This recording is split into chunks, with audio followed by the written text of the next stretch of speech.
Hey, what up, what up, what up?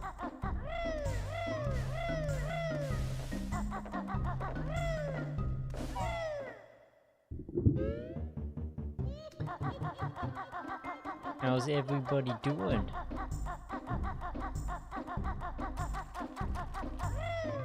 Hopefully 10% better. 1 percentage point for each minimum tariff that was just applied on you.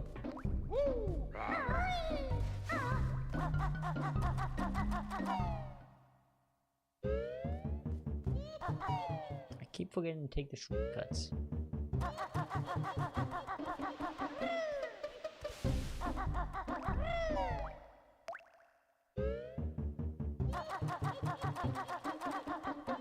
Look. Building stuff all day today.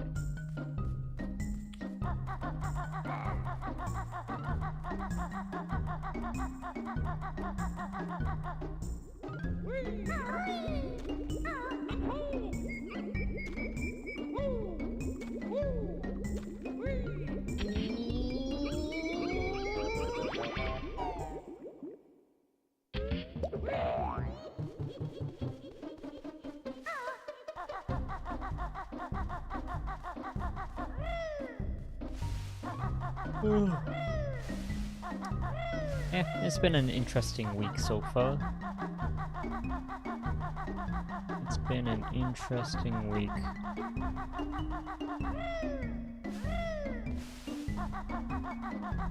Been busy, but there's been a lot of new stuff that I haven't gotten the time to look into. Apparently, according to Twitter, we're in a recession. How'd that happen? The fuck? I need to go. Oh, here. I mean, we're the F. But also, I did watch the Nintendo Direct for the Switch too. I'm gonna be honest, when they popped up, when I saw like on Twitter the price of Mario Kart was like 80 USD. That's like $20 more. It's probably gonna be 100 Canadian. But yeah, when I saw the price increase of Mario Kart, you know, really, I never understood how people got radicalized until I saw they increase the price of Mario Kart.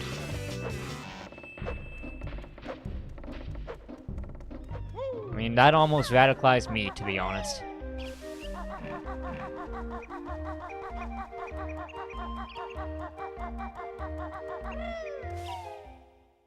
Oh, $100. The burial was finally passed.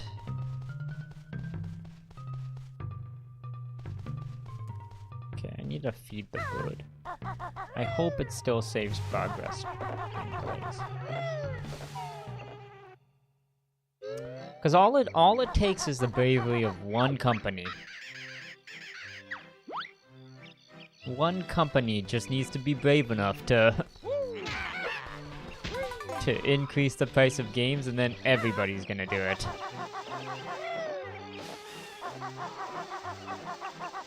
I'm surprised it was Nintendo that increased the price of games, though, because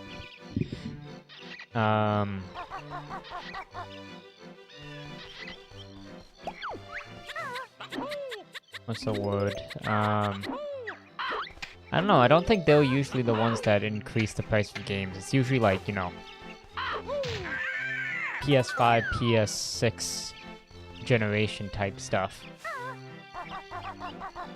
Never Nintendo who usually follow or like leads.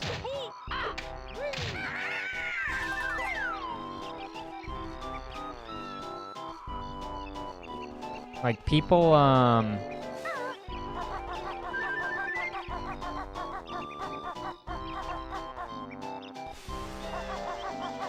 People thought it was going to be Grand Theft Auto 6 that increased the price of games.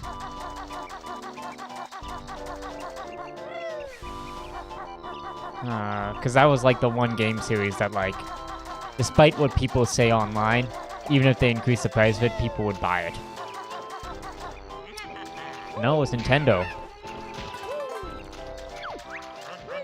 So now I shudder at the thought of what Grand Theft Auto 6 will cost. It'll require a mortgage on your house to get a copy of that game, because they'll probably increase it even more.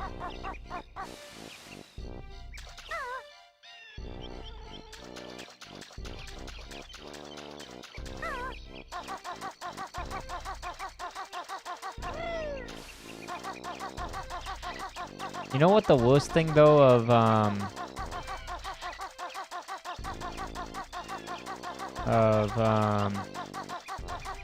N64 games being or not N64, sorry, Switch games being increased in price is the fact that they'll be that price forever for like 10 years. They won't even go on sale. That hurts even more.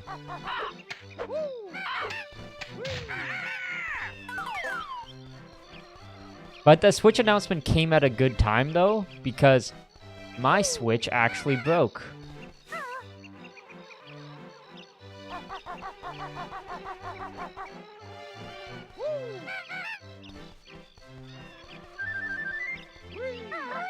So I was gonna play it on I was gonna play Mario Party with my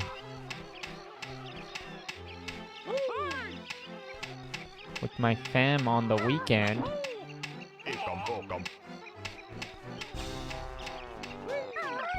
But when I went to turn on my Switch, the worst happened.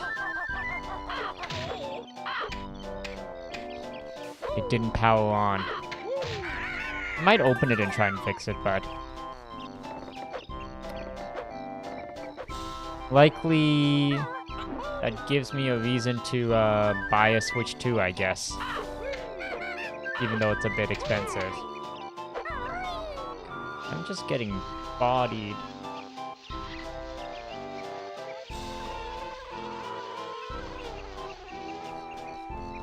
Could really use some healing. Could really use some healing, you know?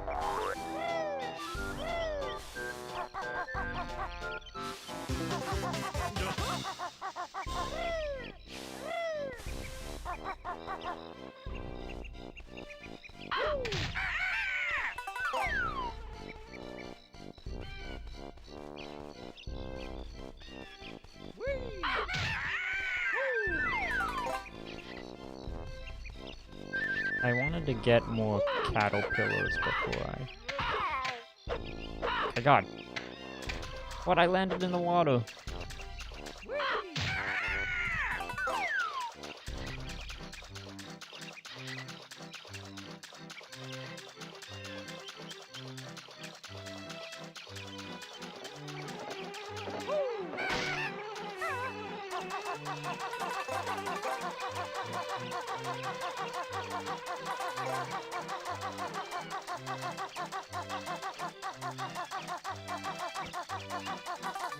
No, I'm probably buy the Switch 2, because my Switch broke at convenient timing.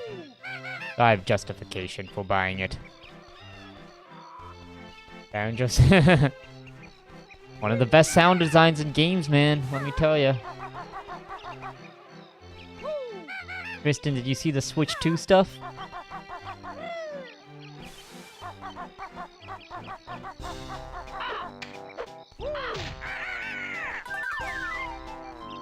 I will buy the Switch version 2 on Amazon, available now.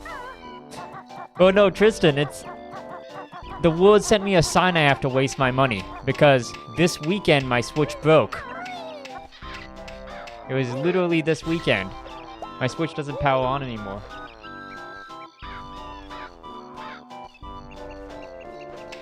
So it's not really like I'm wasting money if I buy a Switch 2, because my Switch broke, so, you know, it's kind of like it's kind of like I minus the price of an Switch 1 from the Switch 2 price, because I need to buy one anyways, so... I wouldn't say I'm making money buying the Switch 2. I saw enough to want to buy one in the future, probably not right away. Yeah, I mean, like, buying a console right on release is usually never super smart.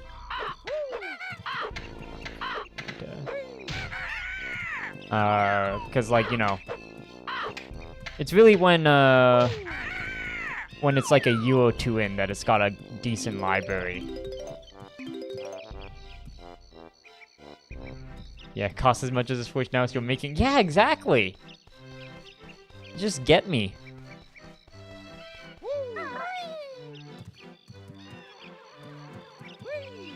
Like, I almost have to consider buying a Switch 2 as, like, taxable income, because I made money, kind of. You know? Yo, Berserk, what's up? You see the Nintendo Direct? Here's the thing, though. Here's the main thing, though, is that peeved me is, like, the price of Nintendo was the one that increased the price of games. They were the one that broke the barrier, because it's gonna be like 80 US now. That's gonna be 100 Canadian.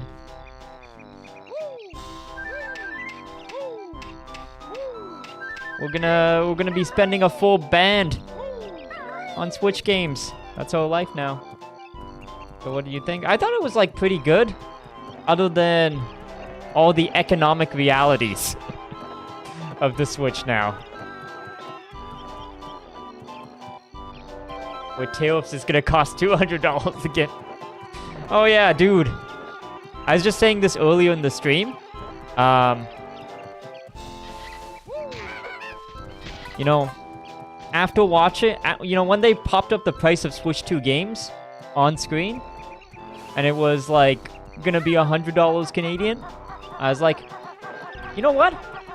I understand how people get radicalized now.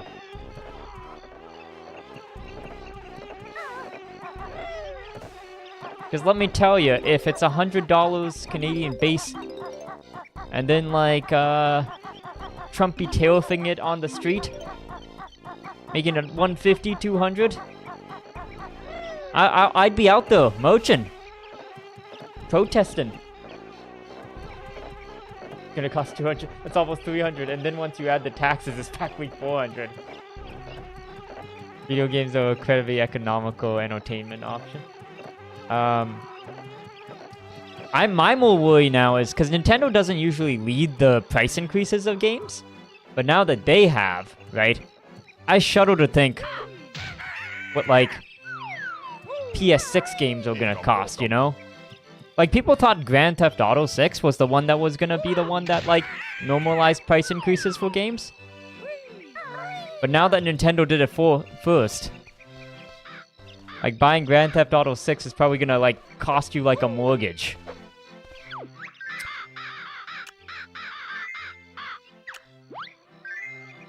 But yeah, I mean, for the most part, other than that, though, like, the games look really good, right? Like, all the games that they showed off, I'm, like, excited for Switch 2. Like, N64.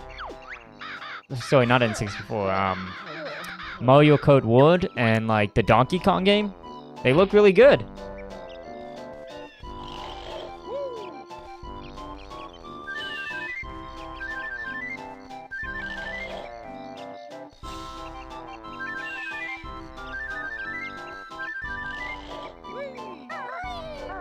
Not gonna lie, it's kind of crazy that the cost of games is finally catching up to inflation. Yeah, and it's because, like, out of, I think, all industries, the game industry is, like, the one where people make the most noise over price increases, right? Because, like, there is the stat that, like, you know, if you compare the cost of games, the cost of games relative to inflation, right? Or the cost of making games. It's like, the price increases haven't been matching, right? Like, a game should really cost... Like, if a game costs $60 in the PS3 era or whatever, or $50 or whatever it was, really it should be costing, like, you know, 100, 120. I'm talking in USD price, of course, right now. They were $60 for long. 90 feels like a big expense, but it's actually so cheap. Yeah, and it's just more that out of... I can't think of an industry that is more price conscious than gaming. People will make a very, very big deal about price increases in the gaming landscape. But also, like, you know, gaming is also more price conscious because it is entertainment, right? It's not like, you know, food where, like, you know, they increase egg prices and you kind of just go... You kind of just have to get on your knees and take it, you know? Like, you have to just eat eggs. You know, those people don't have a lot of wiggle room. But it's the same thing with, like, movies and gaming. They're a lot more price conscious because, like, people know that people can choose not to play games. GameCube port to... Yeah, I'm really excited about the Virtual Console GameCube stuff. GameCube is my favorite console. So, that's kind of sick to have.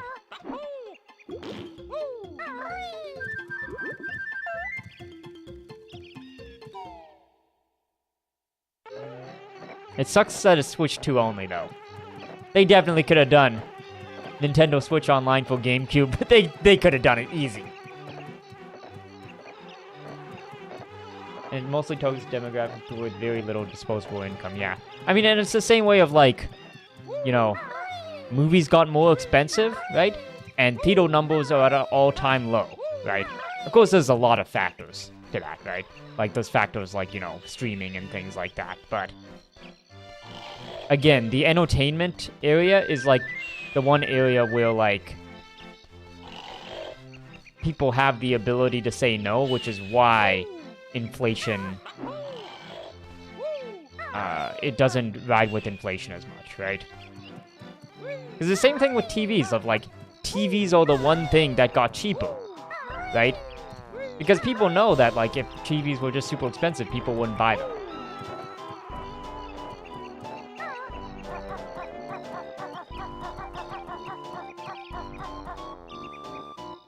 I love the GameCube. It's got the best ratio of jank to nostalgia. I don't know, there's just something special about the GameCube, you know? It's like something I can't describe. It's like, you know, it was the era of games where... Oh, fudge my butthole.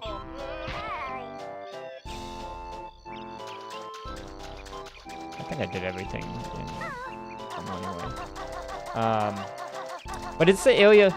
So, you know, playing Banjo has kind of reminded me of, like... There was an era of games that felt like they had something special about them. Okay, this seems dumb, but here's the example. Here's the example I can think of. Like, in Banjo, right? There's all these touches to the game. Like, you know, when you go underwater, the music track is, like, you know, slightly reverbed and stuff like that. Or, like, in your game select thing, right? It's not just select game 1, 2, or 3. It's like Banjo's doing different things, like he's sleeping or he's cooking, and then there's like a 10% chance that once you make a game select, you get a different animation. It's like all those subtle details that I don't think are like in games now.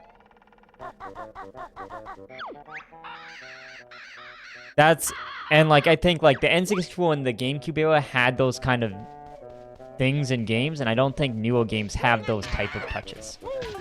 But maybe I'm also just a boomer and have nostalgia goggles on.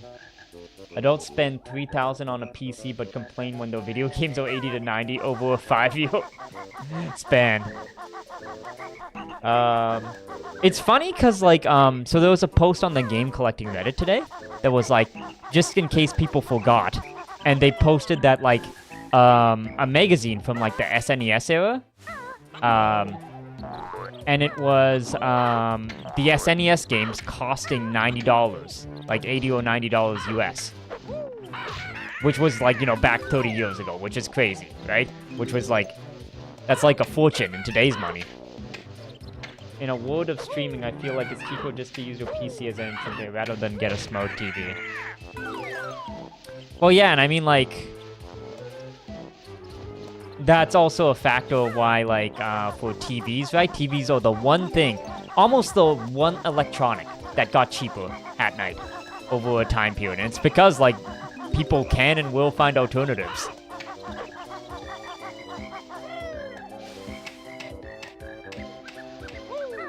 Every time I watch an N64, I'm reminded how the concept of moving 3D camera was a thing, and no one was doing it well. Yeah. I mean, that was like the revolutionary thing of Mario 64, right? Was like the camera semi-worked without in 3D.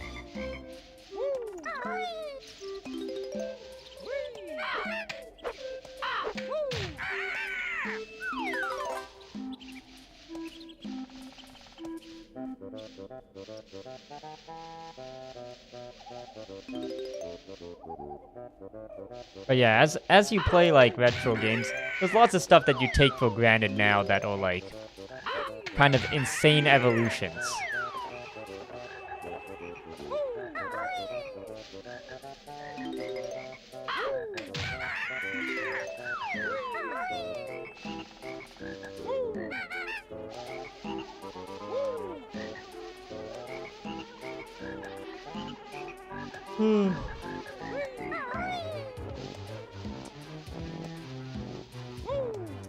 But also, the big thing I have to decide now for the Switch 2 is if I finally admit defeat and rebuy Zelda Tears of the Kingdom. Because for people who don't know the lore, I bought Zelda Tears of the Kingdom on Switch. But I, of course, bought the physical copy because not buying physical copies is a scam. And then, after one party, I lost it. And I don't know where it is. Like, I have the case still, but inside the case is Mario Code. So somewhere out there is my Mario Code case with Zelda Tears of the Kingdom in there. And I haven't bought it again because I refuse to admit I can't find it. Because, like, it has to be somewhere in my house. But it's been, like, a year now. And for Switch 2, they announced that they were doing, like, an enhanced version. And I'm like, oh, do I finally admit defeat, and if I get a Switch 2, I rebuy Tears of the Kingdom? But I know it's somewhere in my house. It has to be. One thing that's pretty noticeable is avatar speed. The old games, it feels like you're walking through water. Yeah, and I mean, part of it is also frame rate, right?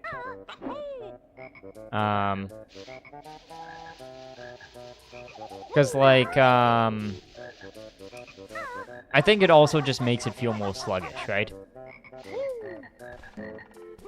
Like, if I was one of those gamers that, like, needed my games running at 120 frames per second, right? I'd probably be bothing right now, you know? I'd probably be like,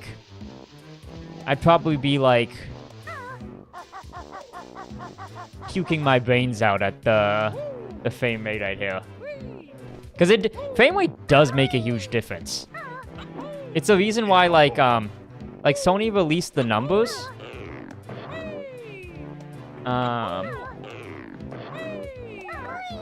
Sony released, like, the numbers of, like, because for PS5, you can pick between the enhanced.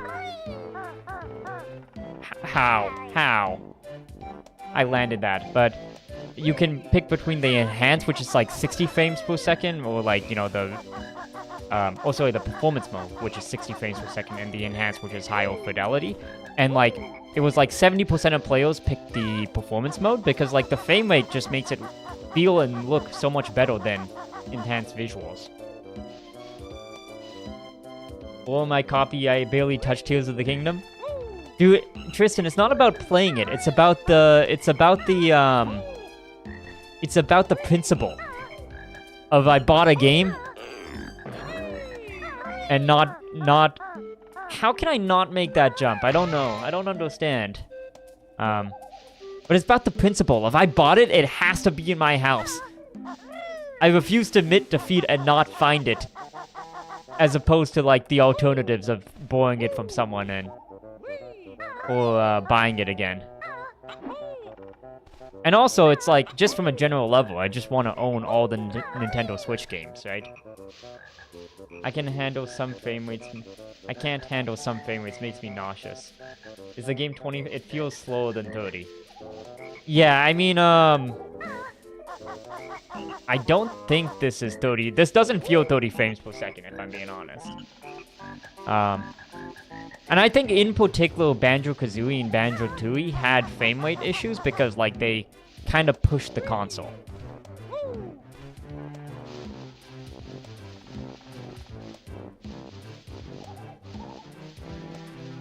Yeah, nowadays I can't really play games on 30 frames per second. Choppiness is so noticeable for me. Yeah, like, I'm pretty good with frame rates because I also play, like, retro games a bit. So I wouldn't say I'm a frame rate snob, but, like, I definitely notice it. Like, that 60 frames per second, I notice it's a way better experience.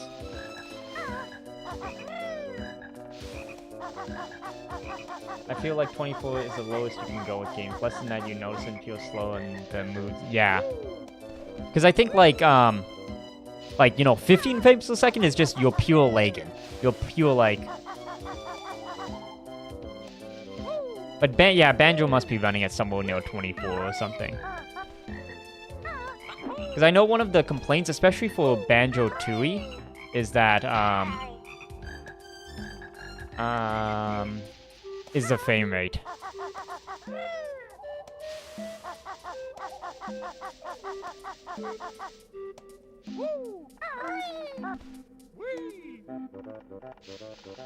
I wonder if Zoomers, like, who had never grew up with retro consoles, and if they were watching this gameplay, would they just be, like, buffing right now? Would they just not be able to handle frame rates at, 1/3 of what they expect?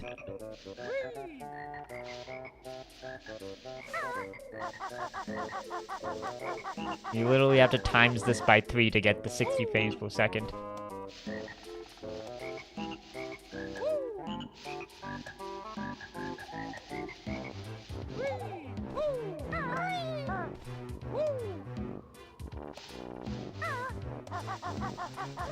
But also, I just remembered something about Switch 2 as well that I need to look up because I need to understand as well. Because you guys know I'm a big physical game buyer because you own something. I don't think it's... you, like, own something of value if you buy it physical. It never makes sense to buy something digital when you have the option to buy it physical. But apparently for, like, the Switch 2 physical game stuff, like, you're not buying a game or something. It's like, I saw something weird. It was like, you're buying, like,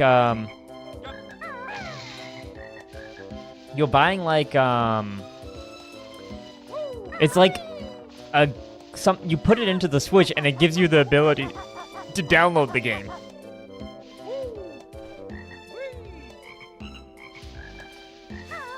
I have to look that up more, but that's gonna be a big thing for me if it's...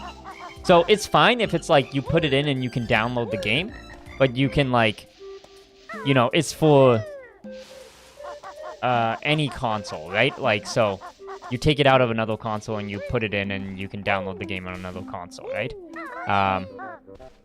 But where I'm not gonna be cool with it is if it's like you put into the Switch and it's like a one-time download code, right? Like you can only download it to one console. Then you have to do the bullshit N64 digital game sharing or whatever the hell they had.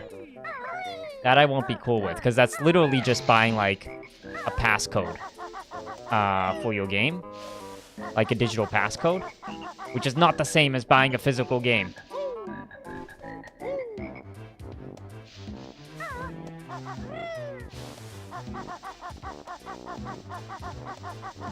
Because I'm going to be so angry if that's, like, the case. Because that'll officially mean, like, I think that physical game buying is going to die.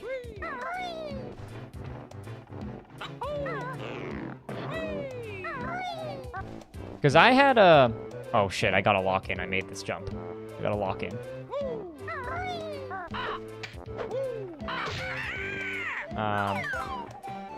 Because I mean, I had this theory when, I think I talked about it on stream. When the PS5 Pro came out, I was like,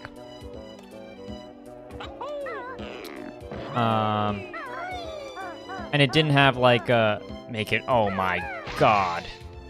I'm gonna kill myself. What an easy jump to miss.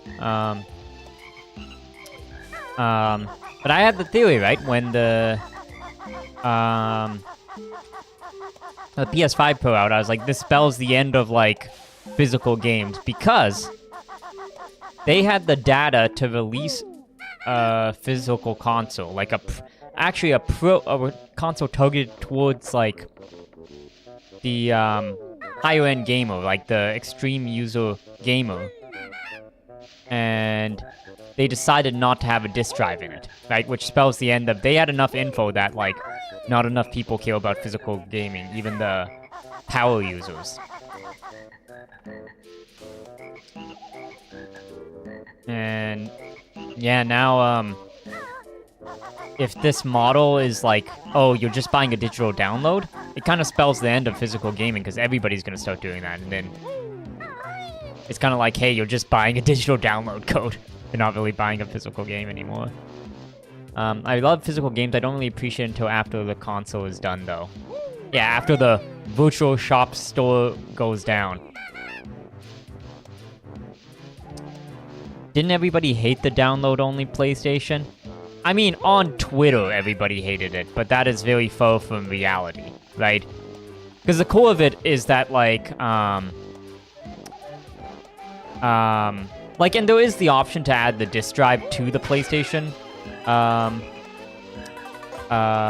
to the PlayStation, 5 Pro. But at the core of it, the core indicator is that they were able to make it, they had enough information to be like, to make a decision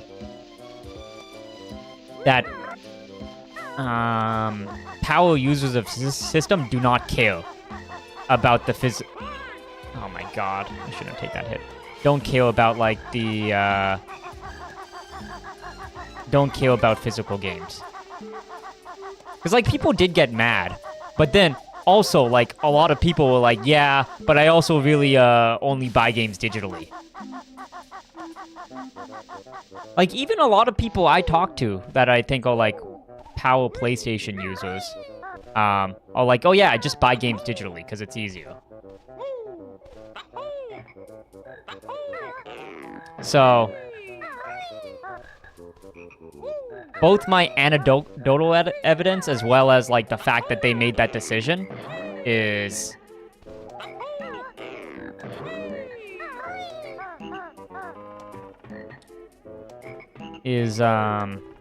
enough to, like, you know... God, I can't deal with this. Oh,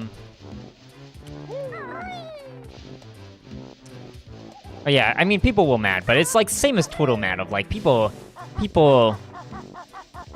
are gonna be mad for a bit, but the reality is that, like, you have to see what people's behavior is, a few months down the line. It's kind of like how everybody's gonna be mad that, everybody's mad that, like, Mario Kart is gonna be, like, $80 US, right? But all those same people are all gonna be buying Mario Kart when it comes out. They're all gonna have it.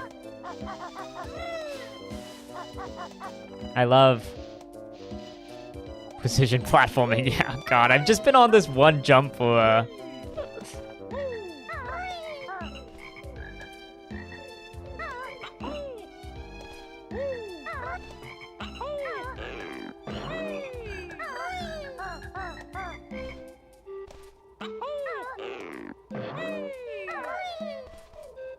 Yeah, they'll really push the N64 as hard as they can. Yeah, Berserk, that's this was Veil's like golden age, right? Because like they did this and they did Donkey Kong 64 too as well.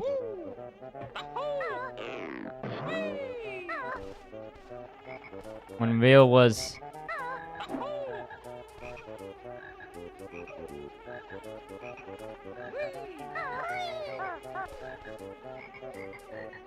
at their peak. It's ironic now playing this game of being like, damn, what happened to Veil? And then I remember Microsoft bought them. And now it's like, now I see parallels of like, oh, Microsoft bought something when it was amazing and now it's bad. To what's happening with Blizzard now in the current time, right? Because Microsoft bought Blizzard and it's kind of the same thing, because... How did I miss that? God, that was my one jump.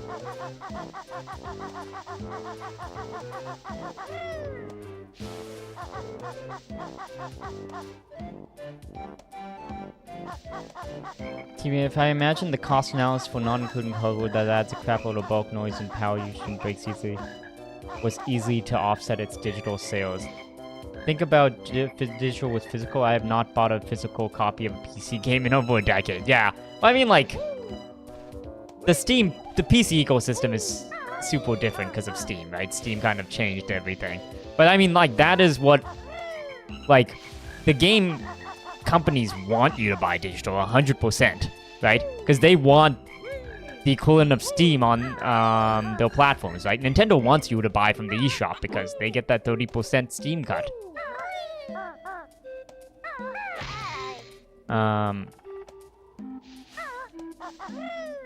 And to be honest, like, regardless of everything else, like, I think the death of the physical game is already happening, or is already decided as well, because I think Nintendo said that the physical games cost more.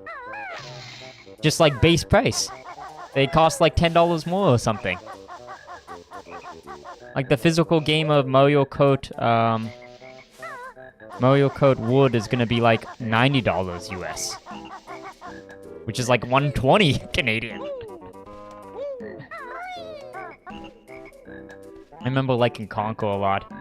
Yeah, I heard that Conker, while well liked, like, just did not sell well though. Which, I mean, makes sense, because it's like an adult game, but still.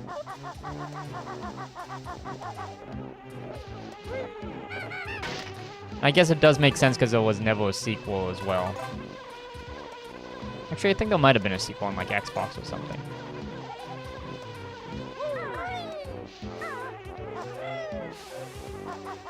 Okay, I'm doing this jump one more time. One more time. And then we'll go in the other direction.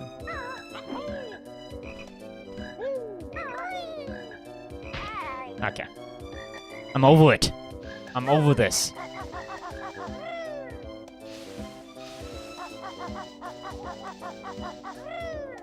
I'm hashtag over it.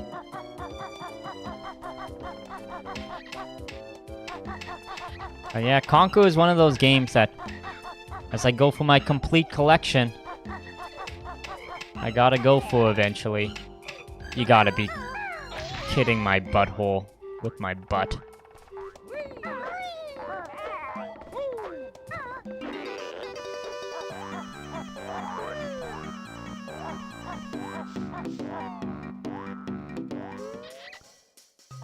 But Conker is probably gonna be...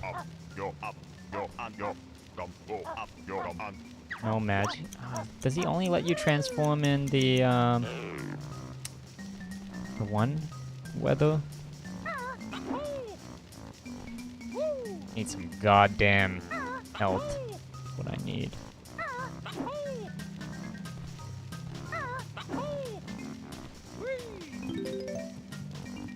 I didn't realize how hard this game was. There's a very, very big difficulty spike at the one.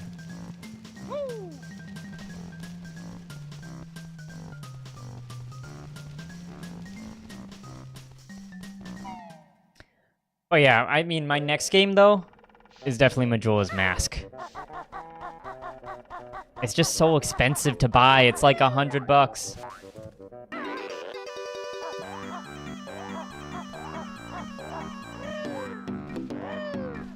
I wish I had started N64 collecting like a few years earlier. Because game prices like exploded past 5 years.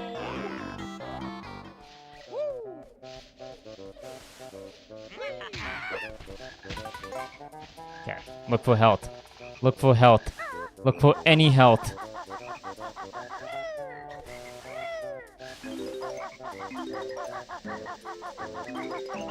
Grew up banjoing the kazoo. I'm banjoing my kazooie all night.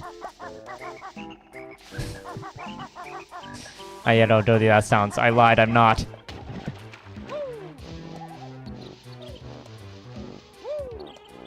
It's a platonic stream.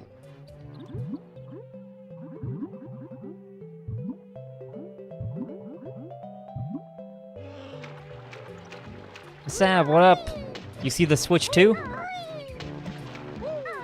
Direct? Actually, I watched you watch it. All the Nintendo's made me decide I'm officially going to commit to playing every Kirby game in a row. Oh, nice!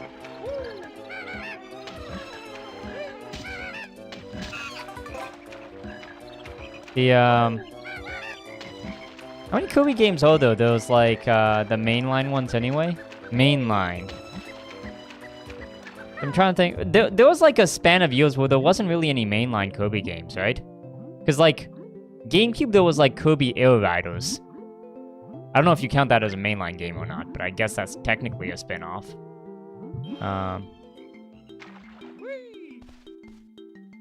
Because, yeah, most Kirby mainlines are on Game Boy, right? I think there was like 5, or 2 or 3 Kirby Game Boy games. And then past that, because GameCube didn't have a Kirby mainline. Wii did not have Kirby mainline. Wii U maybe had one, I think. It had like that weird 4-player one. And then Switch had Forgotten Land. I don't know if I'm missing any, though. We had returned... Oh, okay. I feel like Kirby was shunned for a few years or something.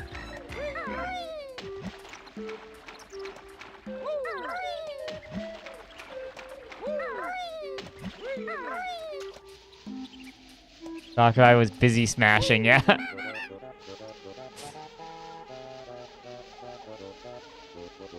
He was busy torturing himself, putting like every single conceivable character in Smash. I guess that makes sense.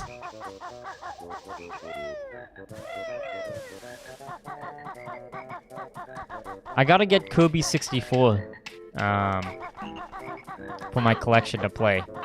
But honestly, when I watched you play it, I was like, this game looks weird. This game looks odd. This game looks like it's going through puberty.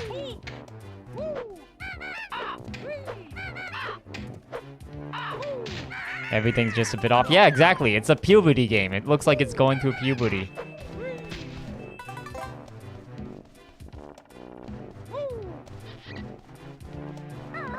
Oh, I didn't mean to do that. I needed the caterpillar.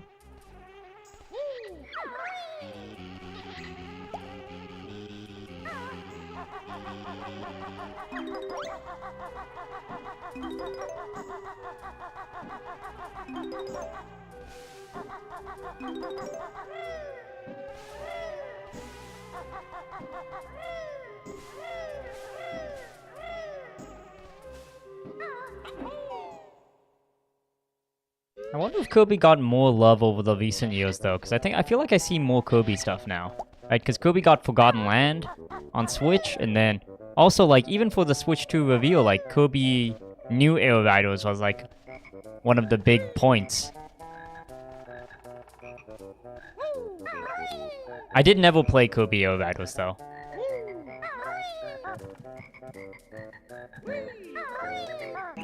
I heard it was good, though.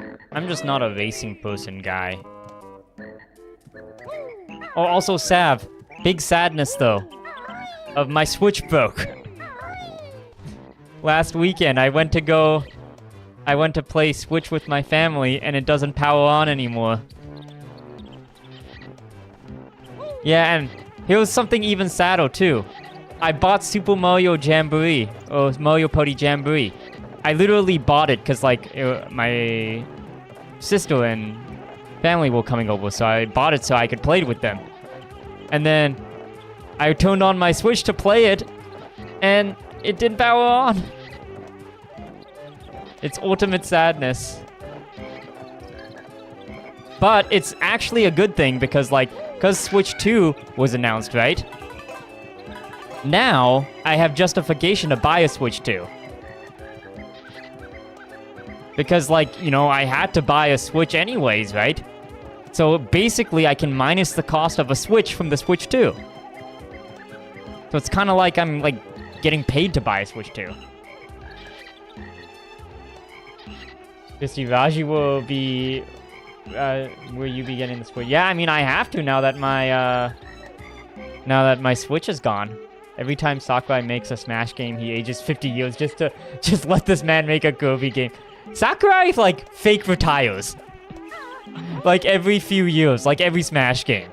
Like, he said he was retiring after Melee or something. And then he retired after Brawl. And then they always make him come back. I'll just tell you my Switch on June 5th. I'm sorry,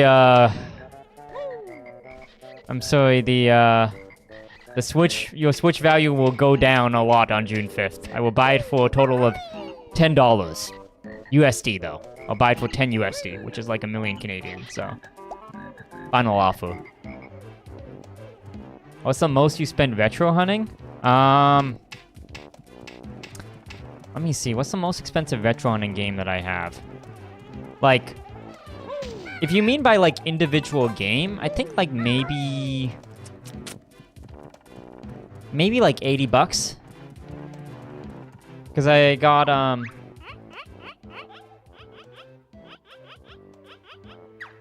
acorns. Where would I find acorns? Because I got Wind Waker on GameCube. No, actually, Wind Waker I spent $70 for on GameCube.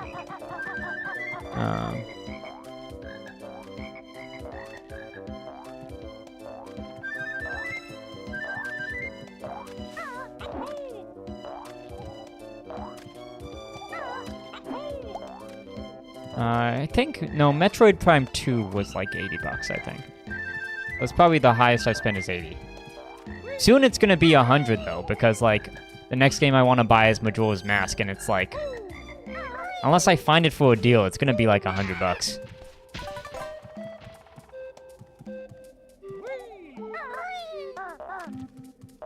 That's almost like a regular Switch 2 game.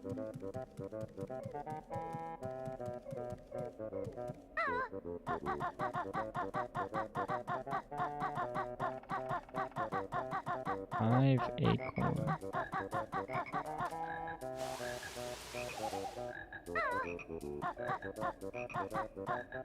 In a couple years, I still have Switch games to play.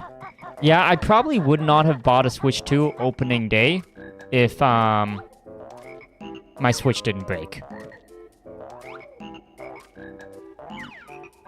Okay. How do I get this and not kill myself? My biggest enemy is the N64 camera. That's my biggest enemy in this.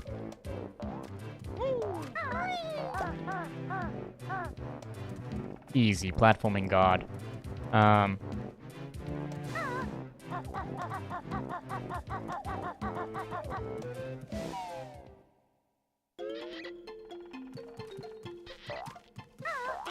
Okay, hill bouncing.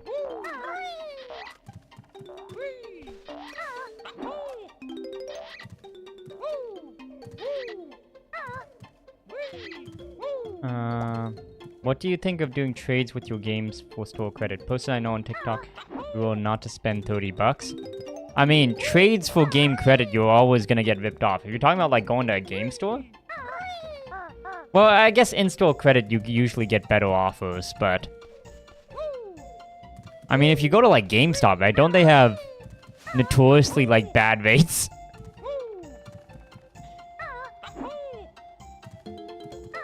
Like, literally the only reason to do it is that you just don't want to spend the time to sell your own games because you're basically taking, like, at minimum, like, a 30% market loss, right? 2, 3...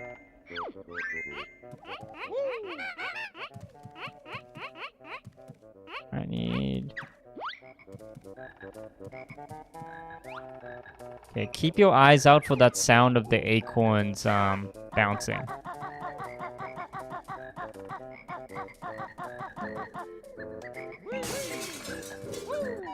Maybe it's in here. I probably have GameStop credit that I haven't used. Well, I hate to tell you, Hat Knight, GameStop is not the most ethical company, so I bet you anything it, like, expires or something. If you haven't used it for a while. But yeah, overall, like, I think trading into a game store is, especially GameStop, is universally known as you're getting ripped off, right? It's only for convenience you would ever do that. Hasn't got enough? What the fuck? What else could one be? Okay, let me just make sure there's no bouncing sound in here.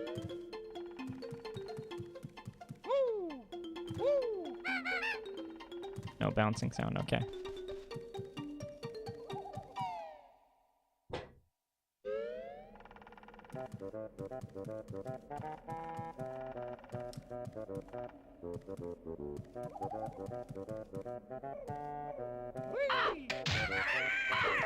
But yeah, I wouldn't, like, trade in games ever.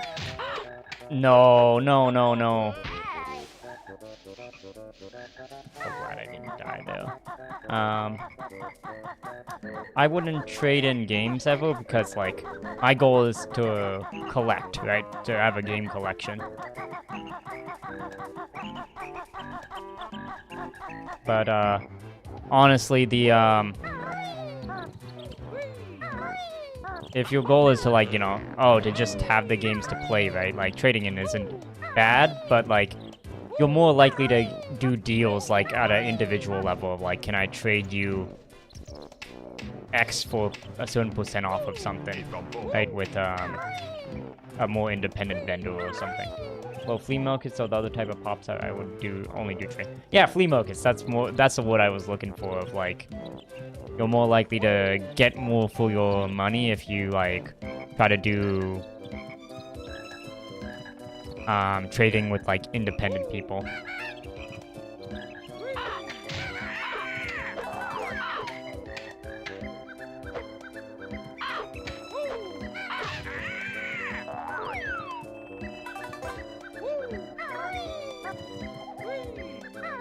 Okay, nice. We got winner. We got winner, boys. That's all the seasons. My season knowledge is correct.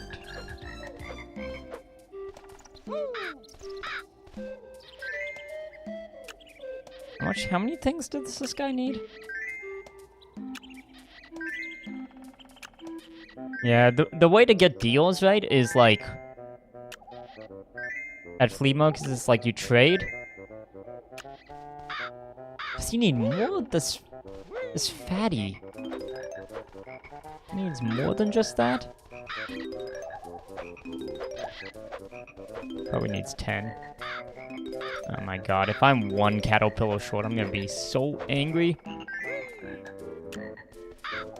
Yeah, I'm one short, he probably needs 10. God damn it.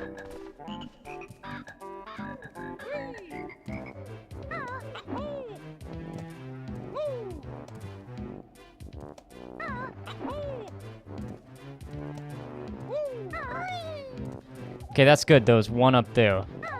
As long as I don't fudge up this jump. But the other way is to do bulk deals, right? Of like buy multiple things.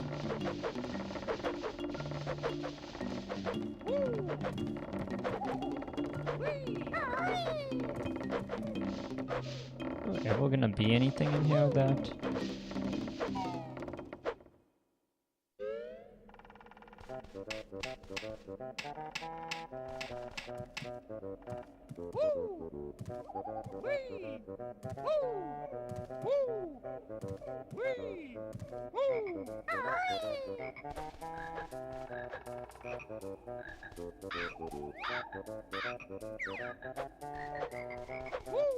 Okay, this better be enough.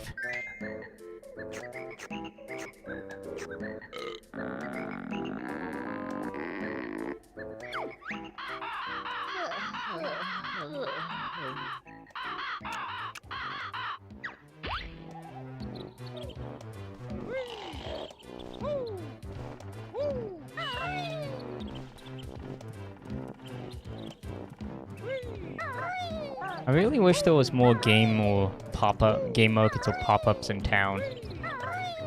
Because they're kind of the best places to get deals.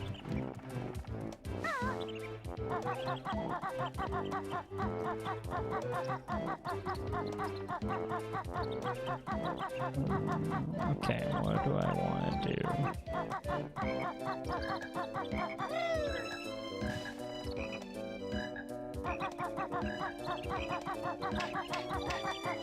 No! Okay, I'm okay. Okay, let's go. Let's do winner. We only have winner left. What do I have for here? I only got 5 out of 10.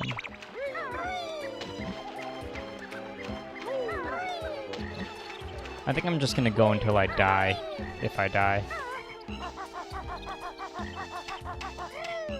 I can get my note total up.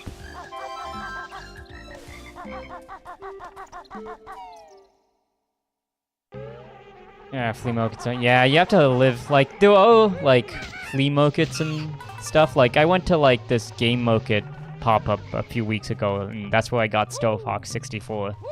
But yeah, they don't happen too often. They don't have lots of inventory, really. Because, you just need to be in a high population area, right? For there to be tons and tons of inventory. This game is amazing, dude. I know. It's one of my childhood favorites. You know, I've got a controversial take. This is what we call on this channel me giving my raw opinion. Me going rah-rah here, but my opinion is Banjo-Kazooie is better than Mario 64. My controversial opinion. It's me give it to you guys raw. My controversial opinion. This game's better than Mario 64.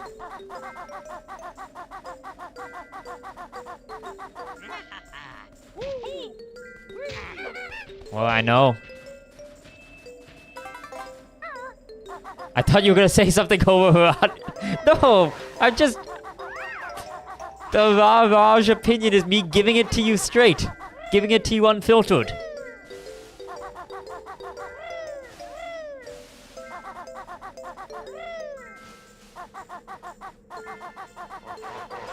But yeah, I never actually beat this game as a kid.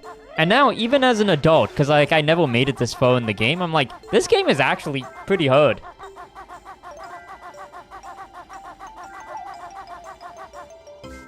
You give it to people straight. Yeah, I mean, I give it to people in a wood that does not relate to any sexuality. Ooh, I get the fly thing here. Okay, this is good.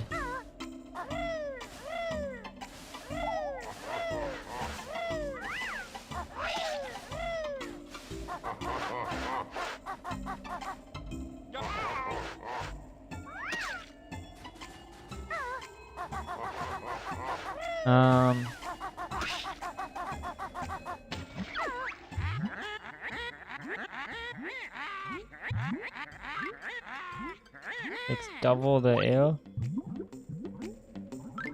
Oh no, get me out! Get me out! Get me out! Oh, not what I wanted. Oh my god, if I die because of this. N64 controls! Stop! Why is it doing that? Why is it autoing? Oh my god! It automates you go. Oh my god, that's so terrible. You gotta be kidding me. Yeah, this is the last level of the game. Okay, my note total was... The one thing I don't like about this game, is that, like, unlike Banjo-Tooie, your notes have to, you have to collect all the notes in one go for them to count. There was a sequel? Yeah, there was a sequel, Banjo-Tooie. You didn't know about Banjo-Tooie? It is... Okay, there's lots of mixed things about Banjo-Tooie. I think universally people like Banjo-Kazooie more. Because Banjo-Tooie... But I'm very interested to... when I get to playing Banjo-Tooie again. Because I remember it being like... I don't want to use the word better, but like... I think as a kid I liked it more. Because it was much more broad. Like, because Banjo-Tooie had, like, a huge open world and it was a much bigger scale. So I'm very interested to see, when I get to playing it again, how I feel about it relative to Banjo-Kazooie.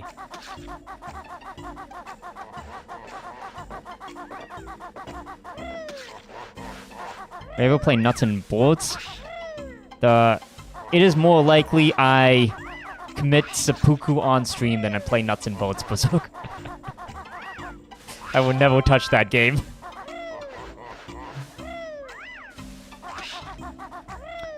One, because it, like, is, I mean, it is not a good game. And it destroyed desecrated a franchise I loved. But the second is that I don't like builder games as well. So it's like a double whammy.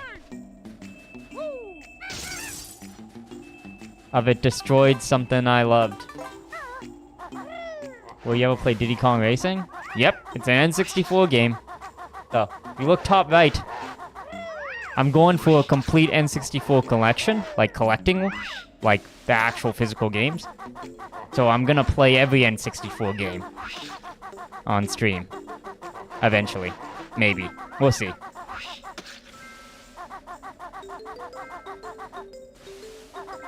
We're at 0 of 296 for game beaten.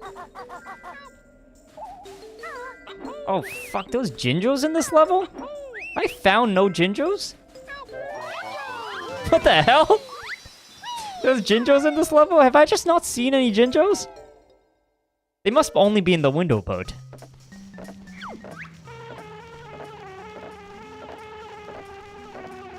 Mumbo's on vacation? Dude. Mumbo's like, what's it called? Those old people that go to, like, warm places in the winter. What's that called?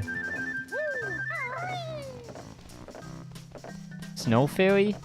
No, that's not it.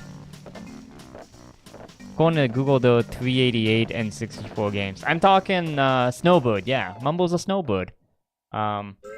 I think there is 388 total, right? But if you're looking at... if you are looking at just, North America collection, right? Because, like, there's Japan and there's Japan, which I'm not gonna get. And there's EU as well. I think. I should double check that, because I did a quick search, but I gotta adjust the number on the top right to be correct.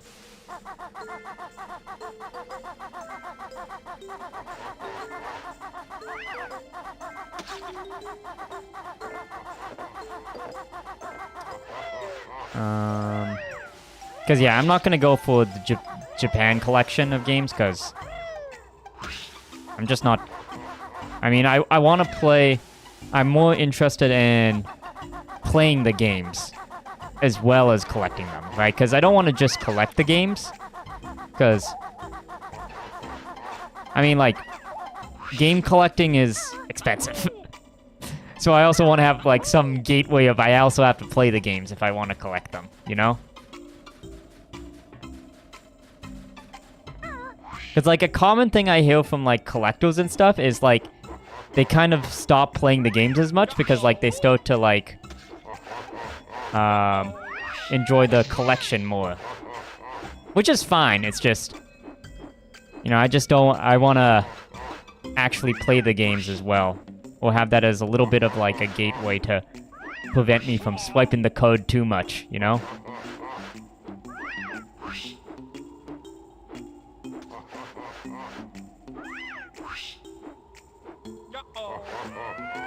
God, I missed that.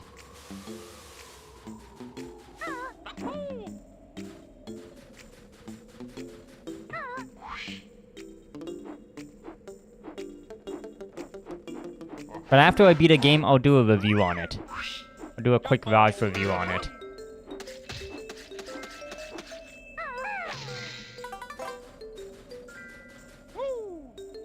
I'm gonna give you guys a little bit of a spoiler, you know. I don't want to ruin the surprise, but... You know, Banjo? Gonna be in the 9s. I haven't decided, though, how high in the 9s. You know, are we talking 9-1? Talking 9-2? We talking 9-5? 9-6? I don't know, I'm still forming that, but... It is gonna be in the 9s.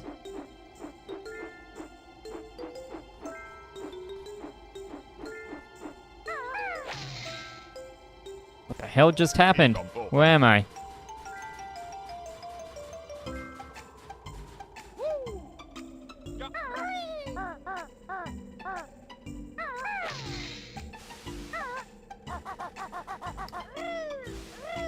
Cause yeah, well, replaying this game, I'm valuing it a lot more than I thought. It's like, it's the perfect epitome of game design of less is more. And that's why I'm also like, I'm very, very interested in like, how I'm gonna feel about Banjo-Tooie again. Because like, the reason people don't like Banjo-Tooie is that it's way more expansive. Like, they tried to do bigger scale and tried to go broader.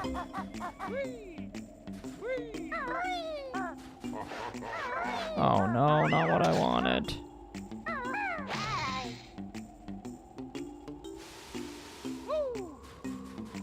Would like to know how you stock up all N296 and 64 games in your house. I mean, I have to decide how I want to display and stuff, but I mean, it's just being a shelf. You know?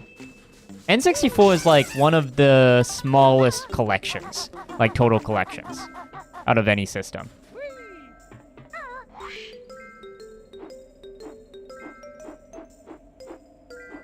One spare bedroom for every console. You laugh, but I have a spare bedroom that I could just put N64 games in. I could have an N64 room if I wanted to.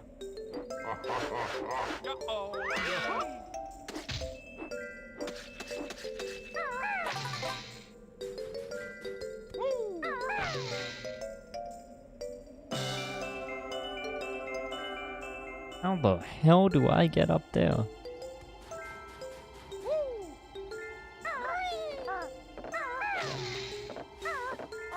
But yeah, I mean, my retro game room is still really not together, so I still have to decide stuff like how do I display things, you know? It better not be something under this ice water, because I better look into here, because it got me killed last time. I don't think there was anything under here that I could conceivably get to.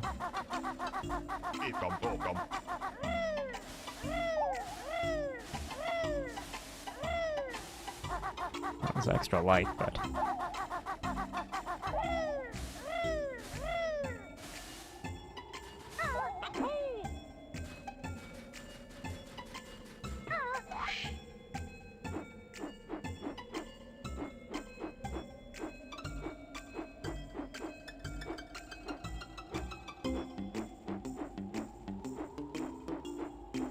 cool that they give me access to the flying thing now, because this will make this a lot easier.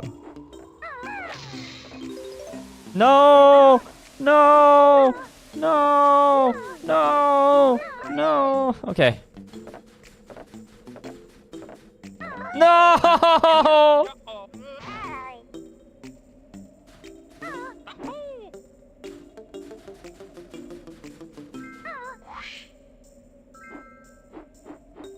It's more just collecting's gonna take a long time.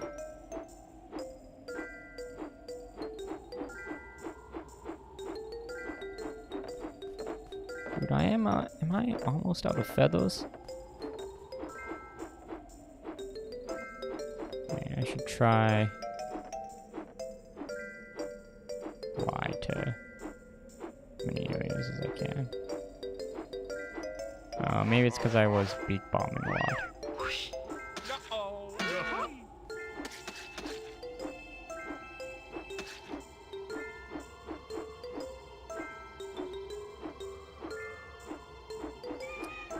How many do I have?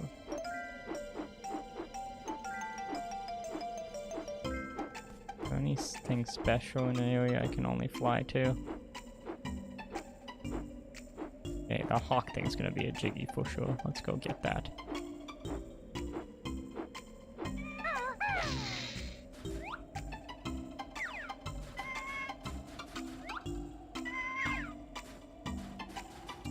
I'll be honest though, Majora's Mask is what I'm most excited for, because I never played it.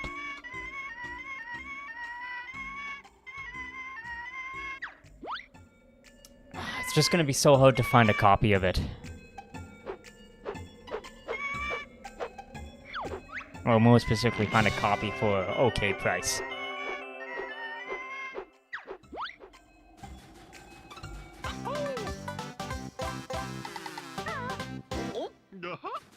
And also, I didn't know this, but the Majora's Mask requires the N64 expansion pack. That's a little red pack thing that you have to put in. I thought it was like only Donkey Kong 64 that required that. But no, it's actually also Majora's Mask. So I also have to get that because I never had one of those growing up.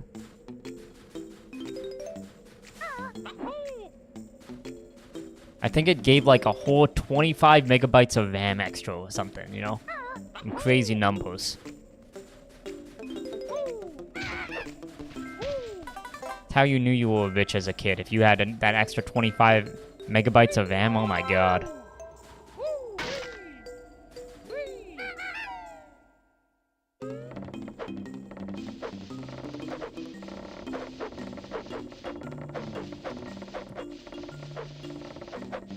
Is there ever anything extra here? I don't think so.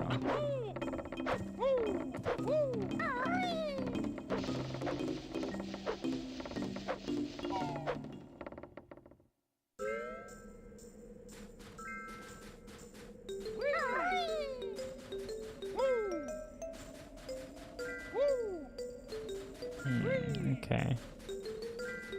Okay, remember there's a snowman under there. Because maybe it's a jiggy to kill all the snowmen. But yeah, I can't think of anything else major that I missed.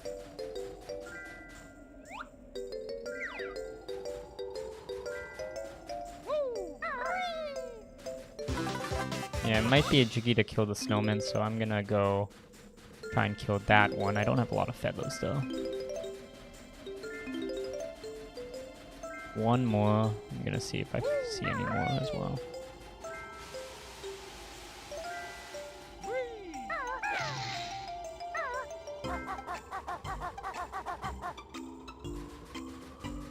Let me in. He's locked the door. Dude, we're gonna kill this squirrel.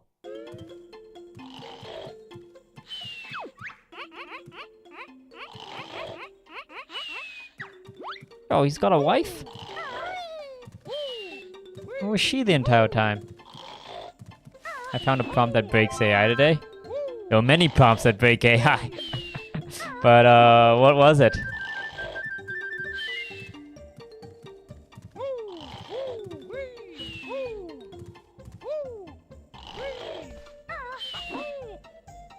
You know, it's kind of crazy that, like, AI injection is going to be, like, a type of hacker now.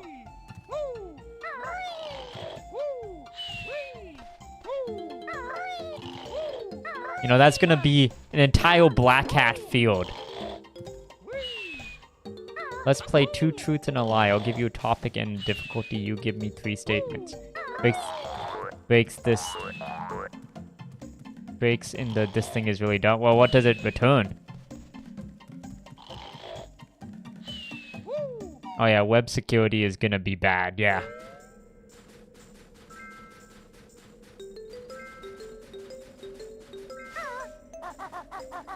Cause like there's this like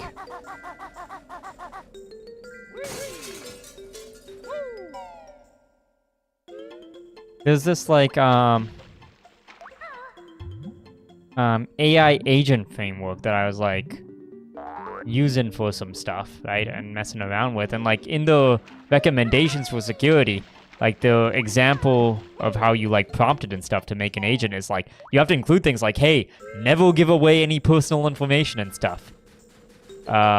Which is like, doesn't feel like a great, if that's your security mechanism, doesn't seem like a great security mechanism. If just in your prompt instructions you, no.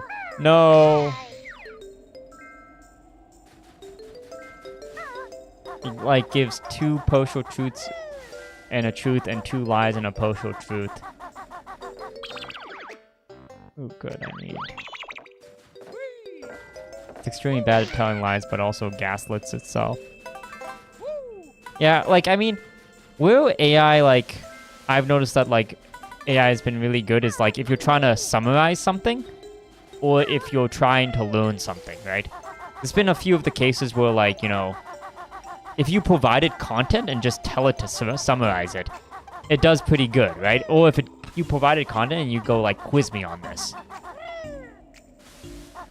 I've heard universally AI is pretty good at doing that, right? Well, and I've used it for that, and I felt like it was pretty good. And I've heard, like, universally from creators online and stuff, they're like, oh yeah, it's like a kind of really good learning tool.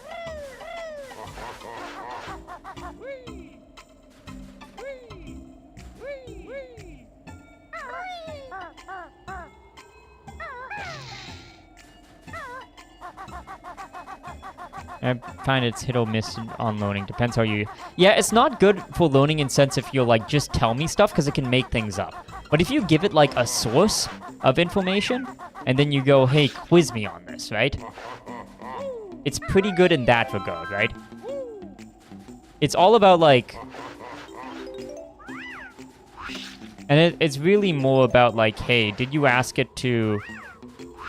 Did you give it the option to make something up?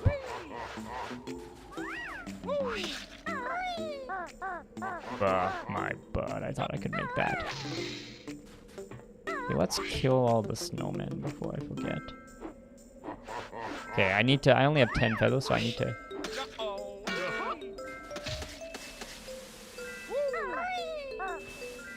My buddy is teaching a course sponsored by OpenAI, and they restructured it to defer basically any critical thinking or problem solving to the AI. What do you mean they teach the course sponsored by OpenAI?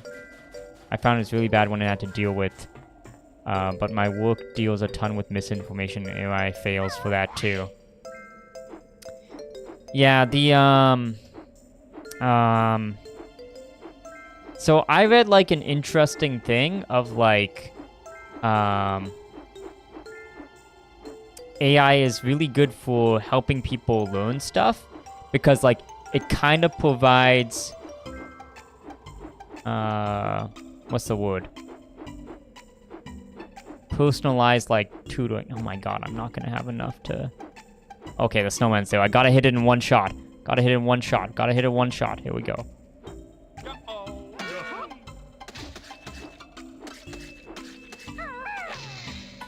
Okay, I don't think I got a jiggy for the snowman. But, yeah, like... There's like massive gains because it's like kind of like having a personal tutor. It's just all about like you can't just give it, you can't just expect it to, you can't let it go ham with teach me from no context, right? You gotta give it like a source and be like, teach me this.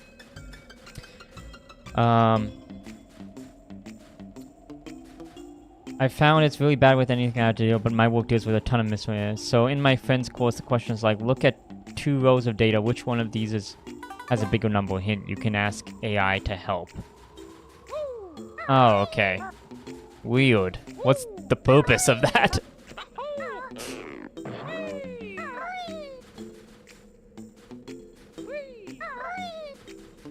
Maybe I'm just not getting it. I have heard, though, that, like, what's it called? I haven't tried it, but, like, the new OpenAI model,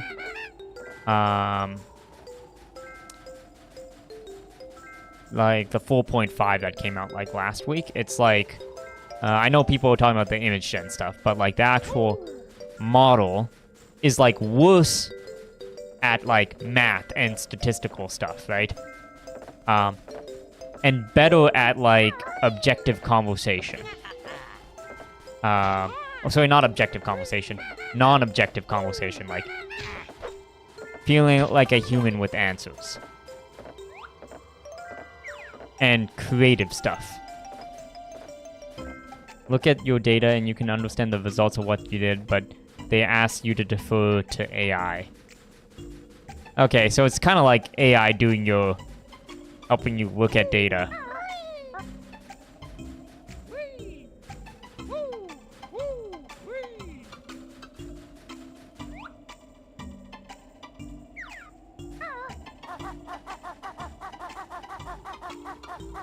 I'm out of feathers, I can't fly.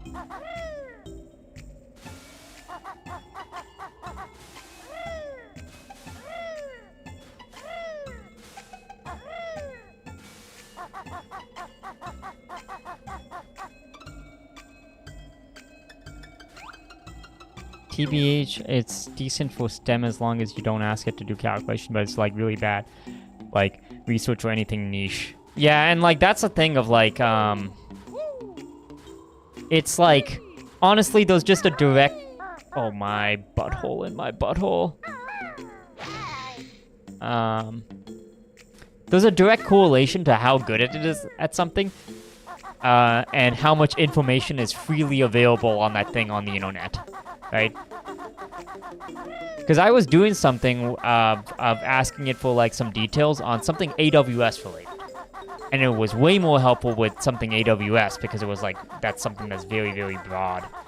Or much more, like, discussed on the internet. Versus, like, I was asking it for something on Salesforce Data Cloud, which is a niche product that's new and not too discussed. It was borderline useless for the Salesforce Data Cloud stuff. But it was pretty good for the AWS stuff. So there's, like, a direct correlation between, like, how much stuff is out there on the internet and the, And that's why it's going to be very interesting over the next few years. What kind of happens with its effectiveness? Because, like, you know, whereas, if you just look at, for example, the Stack Overflow numbers, right? Because for Stack Overflow, almost like near immediate drop in the number of questions and answers asked on Stack Overflow, because everybody just goes to ChatGPT, right? Now, but like over the next few years, right? Now that people aren't asking stuff on Stack Overflow, and then hence ChatGPT can't like take that information for it to, you know, have answers. What is it gonna look like then? Of like when, say, the next JavaScript framework comes out, right? Like the next big thing, right? Will ChatGPT have the answers to that? Probably not. Because like people won't be trained to go to Stack Overflow right now. They're gonna ask AI for it, and I'm interested to see like how, like when something that doesn't exist already, it needs to be knowledgeable on something that doesn't already exist, how it's gonna do that. If you understand it's designed to give you the most correct sounding answer, but not necessarily the correct answer, it's a useful tool. Yeah. If you understand it's like a way to like streamline your research or point you in like potentially the right direction, it's pretty useful. Because I always see it as like, it's a good way to point in the right direction of like where you have to research something.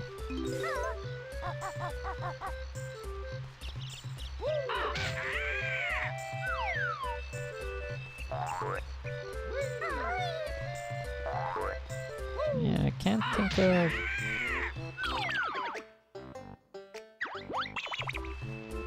How many jiggies do I have left? 6. There's only 4. The big breakthrough of LLMs, they're quick to retrain, right? But retrain on what is the question, right? Of like, is there going to be the data to retrain it? Because like I'm talking about like, hey, the next big JavaScript framework that comes out, right? Like, you know, like Rajact, you know? Like React, but Raj, you know? Like, people aren't going to be asking questions on Stack Overflow at the same level they used to. For it to even have the data to train on the answers, you know? That's more what I mean.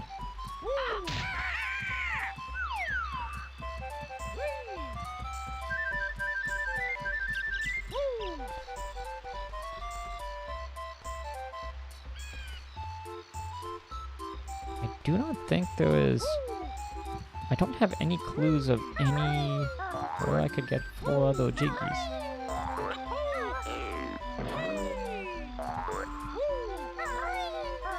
Oh, and I'm gonna do stupid stuff like kill myself in my butt.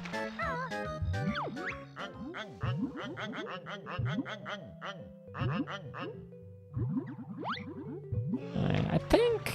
yeah, I don't think we're gonna find any more jiggies.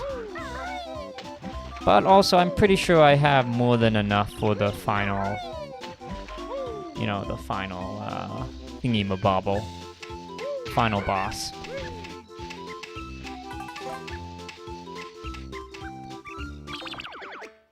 Alright.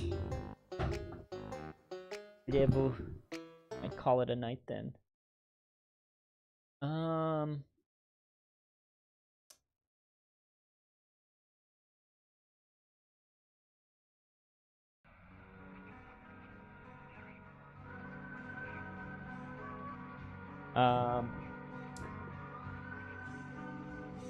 When these models were just coming out, you could make up complete opaque, highly symbolic language and ask it to translate to Python, and then it creates a new code base on your sample, and it's mostly correct. These models are quite good with small data sets, from what I understand. No worries, Tristan. I like talking about this stuff too. But yeah, unfortunately, it might be time to say goodnight. Just a little short stream. But next stream, though, I think we're on final boss, so we may be changing that number at the top right to 1 out of 296 games beat. Who knows? We'll see. But thanks for watching, everybody. Appreciate y'all. On stream tomorrow night too. Potentially. It depends if I decide to go climbing or not, because I started going climbing on Fridays, but I'm also extremely lazy as a person, so there's like, I would say a 70% chance I will stream instead of going climbing. We'll see. Thanks for watching, everybody. Hell yeah, go climbing. Only if I decide to be a good human being. An active human being, which, you know, I'm gonna be honest, there's a 70 to 80% chance that will not be the direction I go. But thanks for watching, everybody. Appreciate y'all. Guess I'll see y'all later.